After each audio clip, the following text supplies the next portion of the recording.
ایک رات آئے گی قیامت کے قریب جو 3 راتوں کے برابر ہوگی، تو لوگ پریشان ہو جائیں گے، بچے عورتیں چیخنے لگیں گی کہ سورج کدھر ہے، سورج کدھر ہے۔ تو 3 راتوں کے یعنی 12 یا 36 گھنٹے کے بعد سورج مغرب سے نکلے گا اور سرخ پیلا تھوڑا سا اوپر جائے گا اور پھر غروب ہو جائے گا۔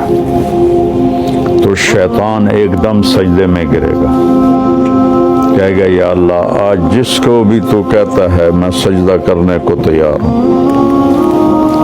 تو اس کے چیلے پوچھیں گے کہ استاد جی یہ آپ کیا کہہ رہے ہیں؟ کہیں گے یہ میرے مرنے کا سب سے پہلا سائن آ گیا ہے۔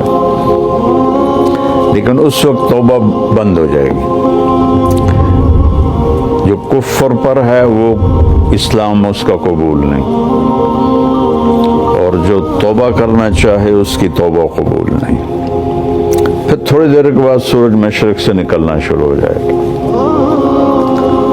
اس واقعے کے کچھ عرصے کے بعد صفا پہاڑ جہاں ہم سعی کرتے ہیں، حالانکہ وہ چھپ چکا ہے،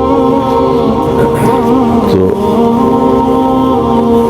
یہ اللہ کے نبی نے فرمایا میں دیکھ رہا ہوں کہ ایتھوپیا، جس کو عربی میں حبشہ کہتے ہیں، حبشہ کا ایک کالا آدمی پتلی پنڈلیوں اور ٹیڑھی پنڈلیوں والا، کیا میرے نبی کی نظر ہے، وہ بیت اللہ کا ایک ایک پتھر توڑ کے گرا رہا ہے۔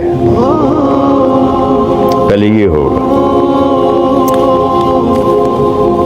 جو بیت اللہ ٹوٹے گا تو پھر یہ اتنے بڑے بڑے ٹاور کون اور کیسے توڑے گا، یہ تو اللہ کو پتہ ہے۔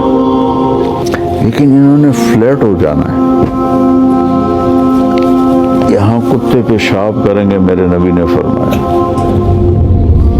مدینہ انسانوں سے خالی ہو جائے گا، مکہ انسانوں سے خالی ہو جائے گا۔ گزرنے والے قافلے کہیں گے یار لگتا ہے یہاں کبھی آبادی ہوگی۔ ابھی آپ اس آبادی کو دیکھیں، پھر حجم آبادی کو دیکھیں، پھر آپ میری بات کا تصور کریں تو آپ کہیں گے یہ تو ایسے ہی مولانا صاحب بات کر رہے ہیں۔